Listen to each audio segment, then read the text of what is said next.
Welcome to the Opti-Form Podcast. We're really specialized in optimizing fitness performance by bringing on guys like this to really explain training, nutrition, supplementation, everything that you guys need in order to really up the levels of your fitness performance. So today, my man, welcome Hamaad Bhat. How's it going, brother? Hey, brother, I'm doing good. Thank you for having me on. Yeah. I'm super excited to get you going because we were talking a little bit before this. I feel like we relate a lot on the similar things. He's only 22. I'm only 22. We have the same passions, and this guy is super knowledgeable. His page is filled with amazing content, and so I'm really happy to have you here today, brother. Thanks, man. Yeah, I'm really happy to be here. We definitely have some similarities in terms of mindset and outlook. So definitely looking forward to this. Yeah. So today, really wanted to go over more of on the training aspect of things and dive into more of based on your experience level, whether beginner, intermediate, advanced, in between, and really set people up for how to get the maximal gains in the gym by certain what's called periodization, which is like putting certain blocks or mesos or macro cycles and all these big words. We're going to kind of simplify that a little bit and then kind of give what Hamaad has for what he does with his athletes, as well as, what he's worked for him. So first off, let's do actually, I think a lot of people listening to this would be more of an intermediate lifter, Mm-hmm. Let's kind of go from like an intermediate, like a beginner to an intermediate step, right? What would you say in terms of like training? What would that step first consist of going from a beginner to an intermediate? Would you start with their total volume, or would you start with like their split itself of what it is, from like a bro split to like an upper lower? What would you usually do there? Okay, well, we can start with what's actually needed for a beginner. So, periodization, it's how you organize training, the strategic manipulation of these variables to elicit progress over time, right? The thing is, beginners, they have much more basic problems that they should be worrying about. First of all, consistency seems to be a huge problem. Like, I'm sure that you've had clients like this. It's just like so many beginners, you would think that they need help with like learning certain things. It's like, it's often just that they're not consistent. So, that goes before anything. Then, I make sure like, okay, so what does fit their schedule? So let's say they can only go to the gym 3 days per week. I'm going to make sure I put in the optimal volume for them in those 3 workouts so that they can keep seeing progress. Because we know, assuming you have sufficient relative intensity, meaning like your RPE is high enough, volume's a key driver of hypertrophy, right? Even at the beginner stage, it's not going to be as important to get really, really, into the nitty gritty, but, you're going to need sufficient volume. So just make sure that they're doing enough in the gym consistently, right?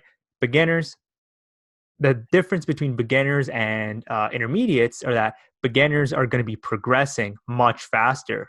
So session to session for the most part, and it depends how you define it. I like to say beginners progress session to session or week to week.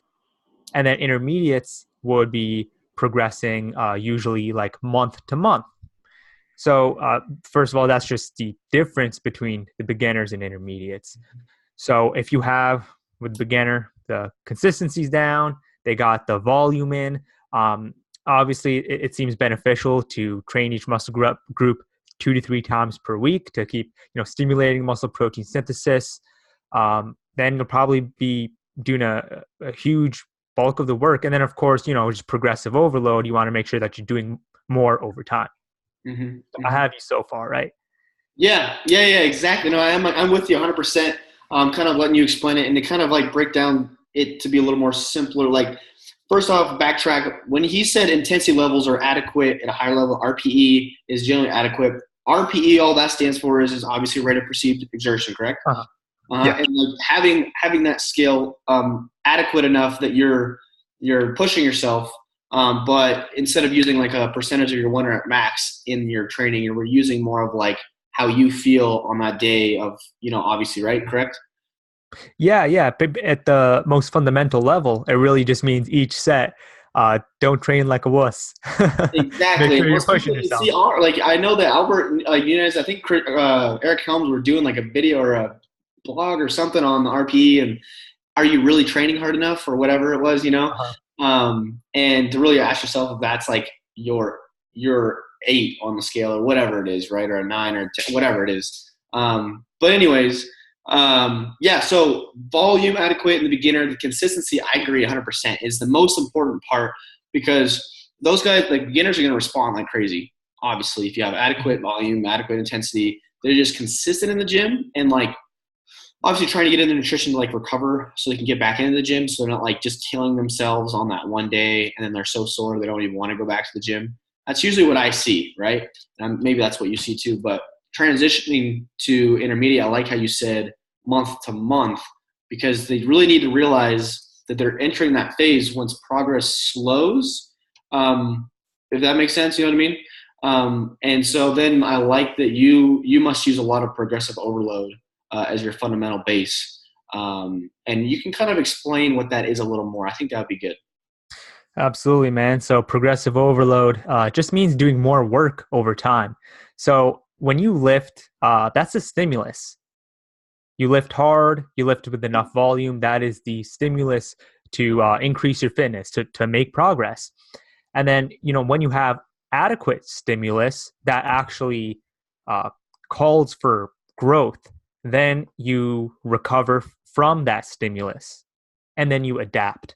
So basically, what I'm saying is you need enough stimulus, but you need to recover from it. And only then can you actually get stronger or build muscle, improve your fitness in some way. So you want to, so that's what progressive overload is. You provide enough stimulus and then you adapt. And because of that adaptation, you have to increase the stimulus. So to sum it up, progressive overload is just increasing the demands on your body over time. Beginners can do so much more often. When you get more and more advanced, the actual objective progressive overload will likely be like month to month or meso to meso. So it'll be over a much longer time scale.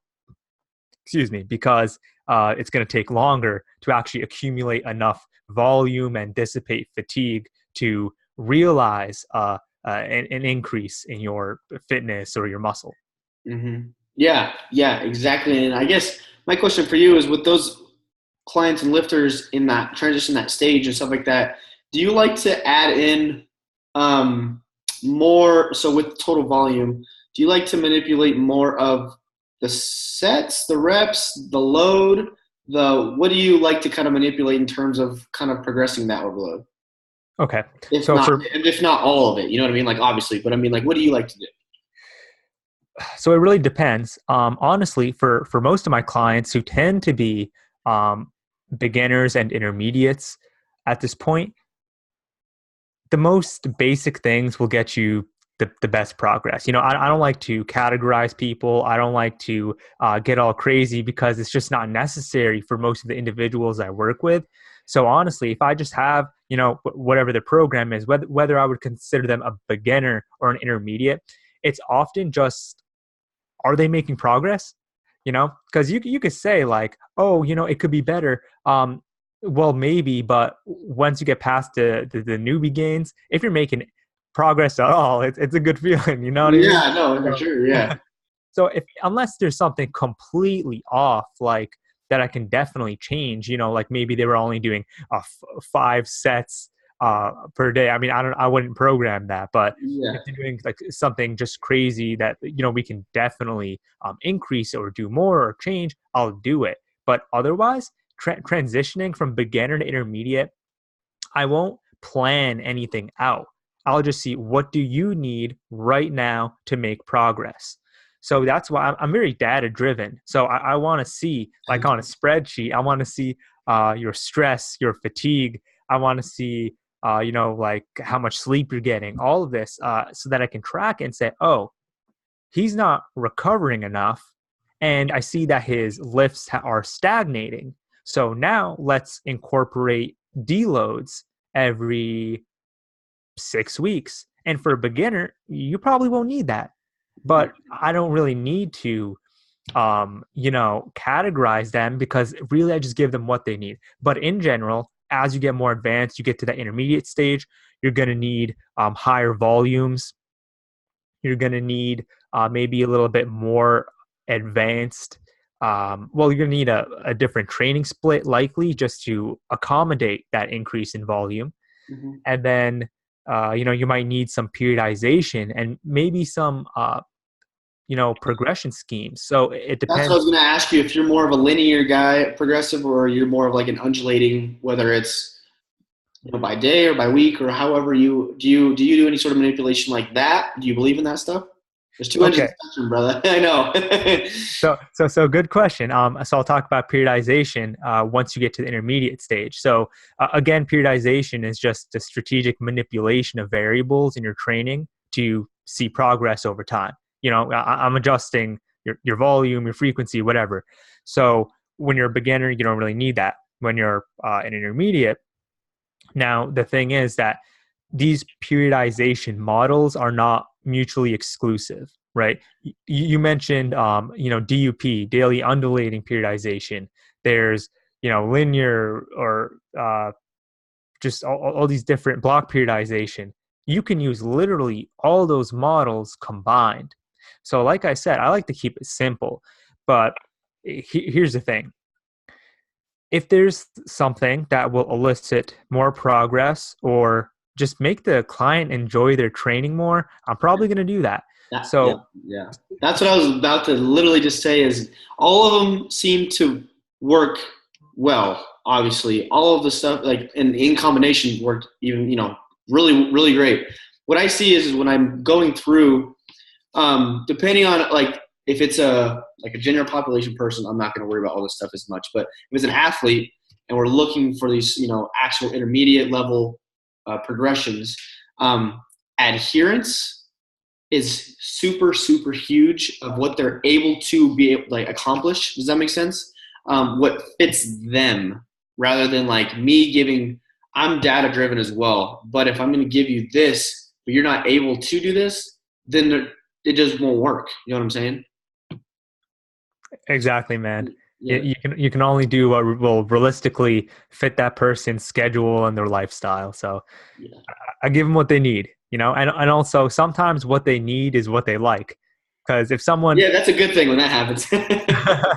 yeah, no, it's funny because like you can give someone the most optimal program, but if they're not doing it, or maybe if their arousal is lower, when I say arousal, don't get the wrong idea. I'm talking, I'm talking about like psychological stimulation in the gym. You want to be like pumped, mentally speaking. I mean, there's a limit. You want to have like moderate arousal, but you want to enjoy training. You want to just hit the weights hard and focus on pushing yourself. Because I'll tell you one thing, I'm deloading right now, so my psychological stimulation is lower. So when I go in the gym, I feel so much weaker.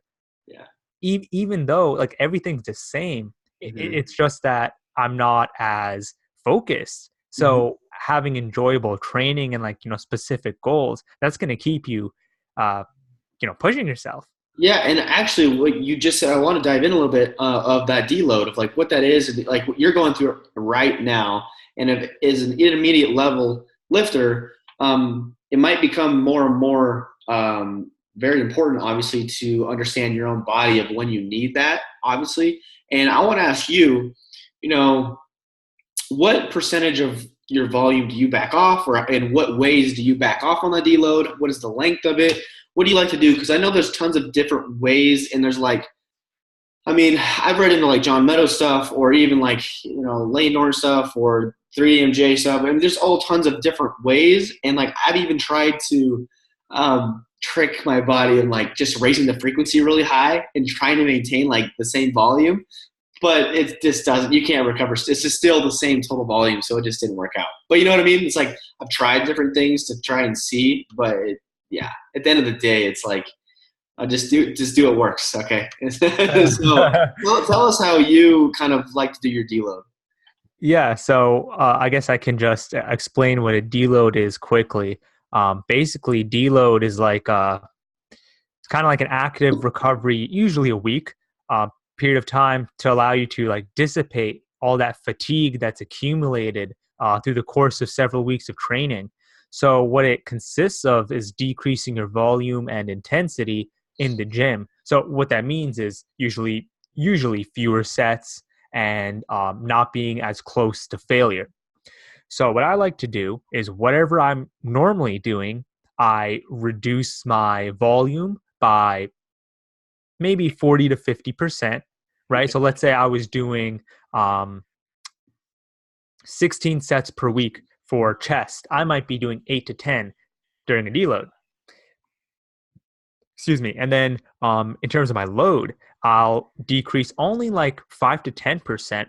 So what'll happen is that instead of being a 9 RPE, that means like 1 rep in the tank each set, I might be like 3 reps in the tank on each set.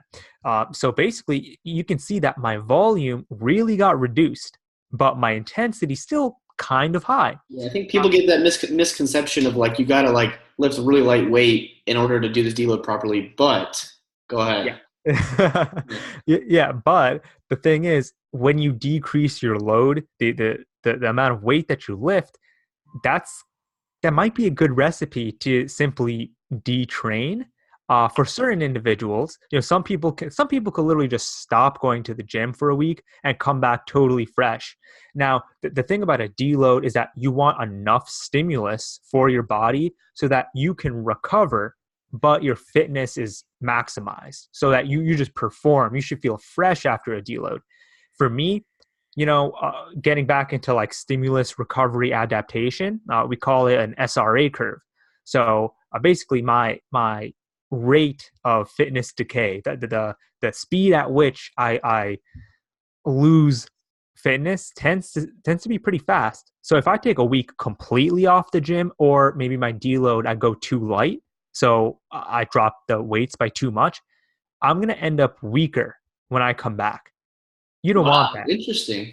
Yeah. You go really fast then. Yeah, it's very fast for me. Now, for many of my clients, 1 week off, they come back, they're totally fine. Yeah. So it really just depends on the individual.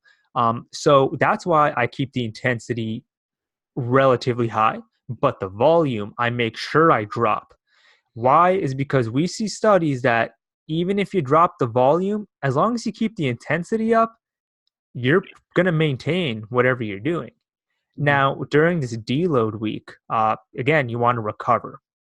So you're not trying to make a bunch of gains during the deload week. Rather, you're trying to simply allow that fatigue to dissipate so that you can actually get back to not just performing, like working hard, but also like it's going to reveal your gains in a way, because all that fatigue that's accumulated will mask your gains. So you might think you're not making gains after the deload. Whoa, I'm lifting 5 or 10 more pounds on my bench, So to sum it up, decrease volume 40 to 50%, drop load 5 to 10%. And I like to do this, again, depends on the individual, but for me, it's like every 4th or 5th week. So usually like every 4 to 6 weeks, you could say every 4 to 8 weeks. I mean, some people say every 12 weeks. It depends. It always depends. It's not a sexy answer, but that's the truth. Yeah, no, I agree with you. Definitely. It's funny how literally every question that's probably ever asked in this space is going to be, it depends. Because it does. But I guess for people listening to or watching, one curve that you can go and look at is this actual deload curve, or this curve that he's talking about with how your training progression is going. Maybe you're keeping track of your performance in the gym. Maybe you're increasing, and then you'll know once you start what's called overreaching, right? And you'll know, and then you probably won't, unless you're like a tough SOB, like go into overtraining, but like you're sort of like overreaching, and then you'll start to see your performance dip. And then that's how you kind of cue yourself into going that deload. Am I correct? And so you'll notice, though, if you have these curves that, like he just said, you got to be disciplined enough to know when, because then that week when you come back, then you are above where you left off on that. For you, it'd be like the 3rd week, right? Fourth week. So the start of the fifth week, you'd be like above where you ended that third week. But on that fourth week, you kind of came down in obviously your load, your volume, and all that kind of stuff. So you can see that there's like kind of like the wave going on, but at the end of the day, the line's still going kind of linear, right? Over like a 12-month period rather than just like if you look at 1 month by month. Yeah, exactly. Everything it's like a wave, but in the long run, you want that fitness. That I keep saying fitness, but basically just your gains are going to be going up over time. Yeah, exactly. And one thing you mentioned actually that I want to touch on is, you're due for a deload when you start losing strength or anything like that. So my approach is more of a, I guess you would call it like a proactive deload. Plan for it instead of react to it. Exactly. I have my deload right now. It's every 5th weeks, right? So I have 4 weeks of the mesocycle. You can call it 4 weeks of accumulation, and then a 1 week deload. So during that last week before the deload, it's not like I feel like I lost all my strength, like I'm so fatigued, because I want to have a deload before that happens. Because if you do, push yourself so hard that, you're in a recovery hole, well, then you got to get out of the recovery hole, and you're kind of just setting yourself back. Now, some other people, Menno Henselmans has his own reactive deload in which he might be deloading a certain body part when you need it. So, I mean, that's not my approach, but hey, my approach may change over time. But right now, I like to plan a deload so that I can have more, I guess, how do I put this? Progress more expected progress, I guess. Yeah, you can plan out the data points a little better for yourself, so you can start planning and then projecting instead of just you're still in the trial and error phase. Like you already know kind of your body now, and so you're projecting rather than still trying to like figure out the initial data. Exactly. Yeah. And so I'm still an idiot and like hard-headed with that stuff. So I'm like a science. I guess I like the experimentation of things because I always like trying something new and holding the variables as stable as I can and then seeing what works. Because I know for my body, I will like I'll start overreaching for sure, and I'll know I am, and I'm still an idiot because what I'll do is I know my body will recover fast. And so I know, and like if I just plan out 2 days where I do nothing and just go to sleep, and I will recover like within that sleeping cycle, just like from getting my food in and sleeping and deloading for like a couple days, and then I'll be hitting you know what I mean? Like it takes my body. It's weird. I recover very fast, but I like to like push the barriers a little bit with certain things, and I like to do it like you said, certain body part deloads and the kind of in my training, I don't know if you do any of this too. I wanted to dive into this, but like more of a power or strength training in combination with a hypertrophy or muscle endurance side of the spectrum, and how you kind of go about putting that in your splits with your total volume. Does that make sense? You're saying like focusing on like strength versus hypertrophy. For versus example, like being like it's so weird being a part of, for example, like with Cliff, totally different methodology of like traditional like stuff, or even like with the research now. But it seemed to work very well, very very well. And so one thing what I'm talking about is, have you ever done any sort of like, for example, during the week, even though you're a bodybuilder, not a powerlifter, or like an athlete, have you done more of like maybe in the beginning or the end of the week, you split it in half? And the first end of the week is more of powerlifting, like strength, as in a high load, a lower rep range. And then on the back end of the week, it's a higher rep range and a lighter load. Yeah. So, I mean, right now, I'm getting programming by Jeff Alberts, my coach from 3DMJ. But normally how I would do it, yes, I like to focus on like more so on one goal at a time. So in your case, what you're kind of describing is like DUP, Yeah. So I might have, let's say you're doing like, just to simplify things, like an upper lower split. So on the first upper lower day of the week, you might do strength. So like on the compounds, that might be 4 to 6 reps, 6 to 8 reps, for example. And then on the second upper lower days, you might do higher reps, maybe more traditional bodybuilding, like 8 to 12 rep range or 12 to 15. So again, I don't like to categorize things, but yeah, that's most definitely one way of doing it. We actually see in that one famous RIA et al. 2002 study, but basically the ones who did DUP got like twice the gains of those who didn't, right? So simply just switching up the rep ranges really produced some crazy progress. So yes, I do like to do that. Now here's the thing. As a beginner, it doesn't really matter all that much. We're not going to see practical differences. If we could go back and be a beginner again, bro. Yeah. I mean, you could argue, like looking at the literature, that even for beginners, some forms of periodization may be beneficial, but I'm not going to get into that. For beginners, it's often like I don't even want to give them heavy movements because sometimes some people get a little more scared. Some people, their form sucks.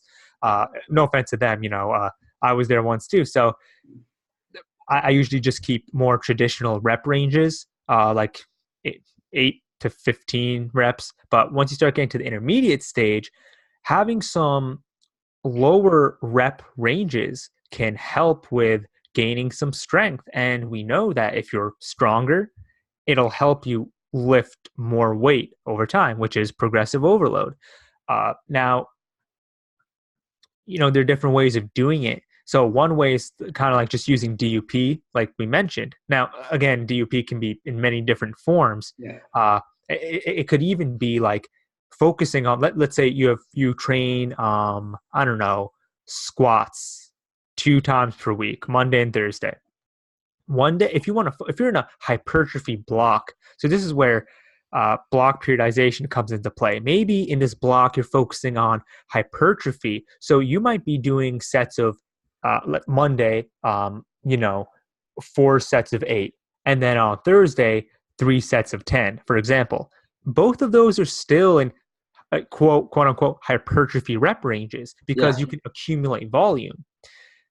Now, another way of doing it that, some people may argue is better, some may say is worse, is that focusing on, like strength on one day. So like literally like sets of 5 maybe on one day and then sets of 10 on another day. Here's what we have to consider. 1, practically speaking, it's not going to make much of a difference. 2 is that if you do want to really optimize everything, it's possible that since you're training at higher intensities on that first day, when you're just hitting sets of 5, that's heavy. It's a high intensity, and that may limit the total volume throughout the week or throughout the mesocycle that you can perform.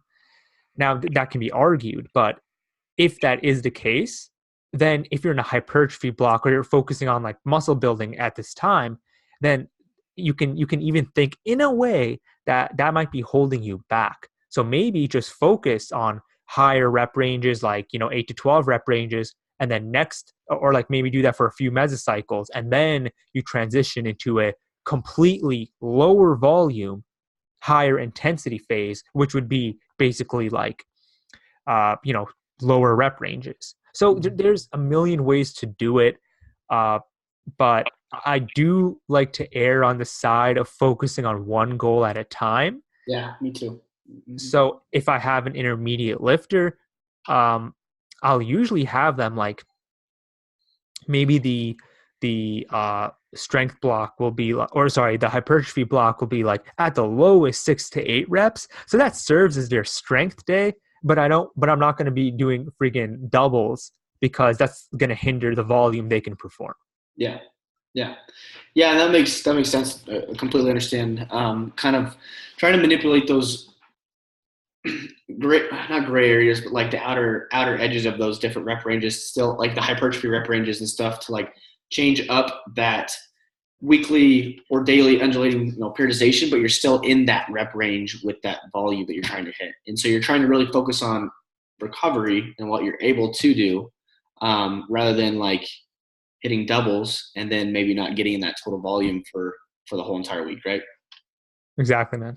Yeah, cool. I like that. Well, I guess, going through this now, we talked a lot about different periodization, how you structure things with your Dee Load. I like that a lot because we're kind of given a fine roadmap of like from beginning, or that step from, beginner to intermediate to like start by finding one thing, just like find one thing, I believe at least, not like a million different things and try to change everything, but like figure out that progressive overload umbrella that you're talking about.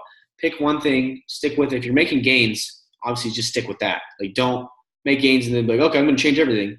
Like obviously it's more simple changes than people think, at least in like what I've experienced. I don't know about you. Maybe you need to change a lot of things if there's a different stuff going on with the client. But I wanted to ask you a little more about the neurological adaptation and more of like how that like building strength in the process of building muscle mass as well in those blocks. Does that make sense? More of like, do you kind of explain? I want you to explain like how the neurological and like the neurons, the motor neurons, the everything is firing and like what's actually going on as you're going through that, say a linear periodization block or linear periodization of progressive overload.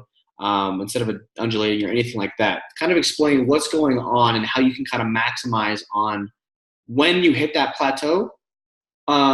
Or maybe you're not like, you don't need a Dee Load, but you need to like change something and to keep progressing. Does that make sense? Kind of explain like those mechanisms of some strategy behind that, if that makes sense, or like what's going on.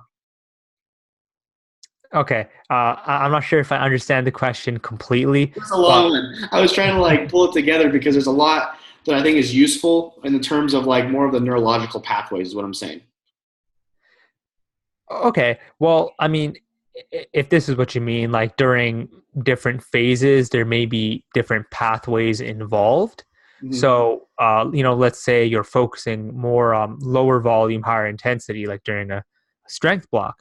Well, during that time, if you're lifting mostly with like, I don't know, sets of like 4 to 6, for example, then can you build muscle? Well, yeah, of course, if you are doing sufficient volume to actually elicit muscle growth. But the thing with like strength training, like think of power lifters, especially the power lifters who have an approach who don't do as much volume, whatever their approach is. Maybe most powerlifters will have blocks in which they have higher volume periods, but during those phases which they're doing low volume, you'll notice that they may be getting stronger, but they're not building that much muscle. Now the reason is that a lot of the adaptations that they're making are neurological. So instead of adding on muscle tissue, right, increasing their muscle cell size, that's called muscle hypertrophy. Instead of muscle hypertrophy occurring to increase their strength, it's more of their nervous system rather than musculoskeletal that is adapting to get them stronger. So now the question is, oh wait, so if I'm getting stronger, I thought that means, hey, I'm building more muscle. Maybe. I mean, like usually. See, but here's the thing: if you're lifting super low volumes all the time, then yeah, you can still build muscle, but you're not going to build as much muscle, relatively speaking, if you were doing more volume, assuming you can recover from it. So when you're not doing much volume, heavyweight, more so on the neurological spectrum, your nervous system adapts, your body recruits your motor units, your muscle fibers better to be stronger. And then on the other side of the spectrum is that higher volume, more metabolic stress, that is going to elicit less neurological adaptations, more muscle hypertrophy. So your muscle fibers literally just getting bigger. Mm-hmm. Does that answer your question? Yeah, no, it does, exactly. And that's why I wanted you to kind of separate, because people, I feel like they'll be like posting a video of like, I hit a PR today, doing 1 rep max. and they're talking about how much muscle they're building and stuff like that or whatever. I'm like, hold on a second, bro. Hold on a second. But I think that there is essence and there's value in training a little bit of both. The reason being is then essentially there might be a little carryover when you're able to lift a higher load on those higher rep ranges. Does that make sense? For hypertrophy. Yeah, so that's actually something that I've seen being contested is that do you really need to lift in lower rep ranges? I'm talking like triples or maybe even fives. Do you need though that low of rep ranges? Because if you could argue that you can still gain significant strength through sets of 6 to 8, for example. Mm-hmm. And oh wait, if you are getting stronger doing triples in your sets, will that neurological adaptation carry over Mm-hmm. to actual muscle growth? Because yeah, you can be stronger, but strength is a skill. So maybe that won't carry over as progressive overload in higher rep ranges and actually lead to more muscle hypertrophy. So it's an interesting question. That is interesting. I guess I haven't looked a lot more into that. Because yeah, it would just like what I'm saying is I think we're on the same page. Is obviously the central nervous system, like the development of this, like the motor neurons, like I'm saying, the neurological stuff and the central nervous system, like to get stronger, getting stronger that way might potentially, obviously, if you're lifting the same volume at a higher load, or it's not the same volume if it's a higher load, but if you're lifting the same amount of sets and reps at a higher load, then I guess actually I'm going to take back my stuff a little bit because it doesn't potentially mean that you're going to be growing more muscle mass, but you have a better opportunity. I don't know. That's a good thing I actually want to look into a little more. You know what I'm saying? Because you want to be progressively overloading, but it doesn't mean if you jump from doing 50-pound dumbbells to 100-pound dumbbells, you're going to gain like that. It's a linear curve for the muscle mass growth. Obviously, there's not the correlation there, but you know what I'm saying? Yeah. So I remember Steve Hall made a post about like, are you actually gaining muscle? And I don't want to put like words in his mouth, but basically, you would know that you're gaining muscle if you have like a few of these considerations. One is, you're visually getting bigger. Two is like, you're getting stronger, right? You're getting stronger, but in the 8 to 12 rep range, because that rep range is more so muscularly mediated rather than neurologically mediated. So it's kind of like, if you're gaining strength in that 8 to 12 rep range, it's likely just because you're getting more muscular. Yeah, that's how I think is, in that rep range, if you're getting strong, that's what I'm saying, like maybe a carryover from the lower rep ranges, building strength to develop the central nervous system to then, but that wouldn't really carry over as much, I guess, just because it may be in like a 4 to 6 rep range, maybe potentially, or like, but like a single or a double, maybe not as much, or a triple. But yeah, at that 8 to 12 rep range, and I look at stuff even up to a 15 rep range for sure. I don't know what your take is on that, but I'm actually a huge proponent of a little more on that bro science side of things. I do a little bit of that incorporated just because I like to learn a little deeper, and just see if it works. But yeah, that's what I'm saying is obviously you can increase your load on that rep range you're talking about. I feel like that would be a good indicator as well as just like looking yourself in the mirror and trying to do the main thing for me is like controlling the variables. Like most people like make an automatic assumption, but they think that they like, it's because of this, but really they have like 5 different things going on. So they don't know it's from that one thing. You know what I mean? Exactly, dude. That's why being a good coach, you're being a scientist, Yeah, exactly. And that's why you see many scientists are coaches. No, yeah, good coaches are, yeah. And they speak like so highly and so intelligently because of that reason of they're data driven and they hold the accountable, like they have the environment of creating like an environment to know exactly what's going on because they have all the variables controlled except for that one that they're testing, obviously, right? And they know how to communicate with their client. That's super huge too, in order to have that client actually go through that process of holding that environment stable. You know what I mean? Absolutely, man. Like how many people do you see who like want to make progress and then they just do these random changes or like I mean, don't get me started with all that muscle confusion stuff, dude. I hate that. But I'm gonna be doing bicep curls while I'm doing squats. It's like Don, whatever his name is, the most alpha exercise in the gym. oh yeah, I know what you're talking about. Yeah, no, just just doing random stuff. I like structure. I like having a plan. I like having data because numbers don't lie, people lie. 100%, 100%, brother. Well, I guess kind of wrapping this up and stuff like that. I want you, because we went through like the whole progression. I really appreciate you going through all that stuff because this is a little more of a higher level podcast than a lot of my listeners listen to, in the sense of you're using actual methodology with number based, like science based numbers, projections. Like here's what's been proven through the research, and would be very beneficial taking that next step of trying to get in that intermediate phase, right? And so if you're going, we get progressive overload, we go through, we have a Dee Load when either they could do it as projected like you, or they can try and feel it out and feel like crap for a little bit, and then they'll go to projected after they do that. But go through a Dee Load process and then understand of like those rep ranges and trying to stick, depending on what block you're in, of either hypertrophy or muscle endurance or like strength or whatever. Understanding that there's a little bit of variable there, depending on what your goals are, obviously. So I guess if there's anything left, like what would be the number one thing you would tell maybe somebody trying to get in that intermediate stage to keep making progress? Maybe they're like plateaued out of their beginner gains, right? And what would be like the number one thing you'd say to them to pursue or like to really figure out in order to start making gains as an intermediate lifter?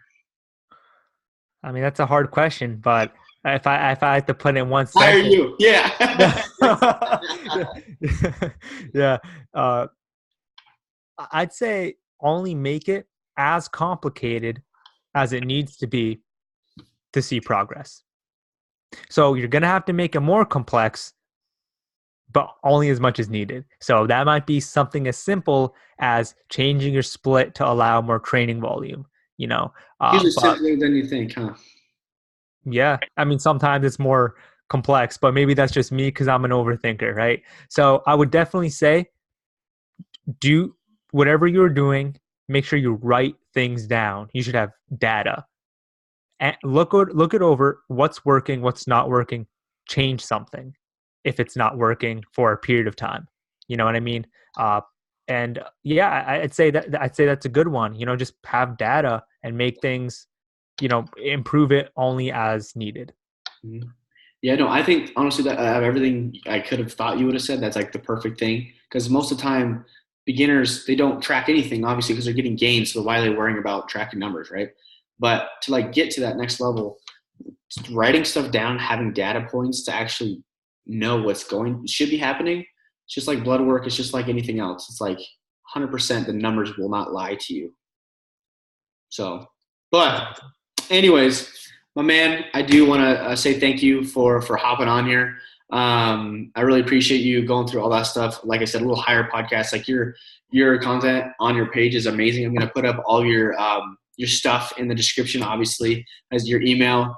And other than that, brother, I would love to do this again because you're very, very knowledgeable. And like I said, we relate on a lot of different cylinders there because same age and you're a super motivated guy. So we'll have to catch up again. Dude, absolutely. I mean, thank you for having me on, and it's a pleasure speaking with you. Yeah. Okay, man. Until next time. See you, dude.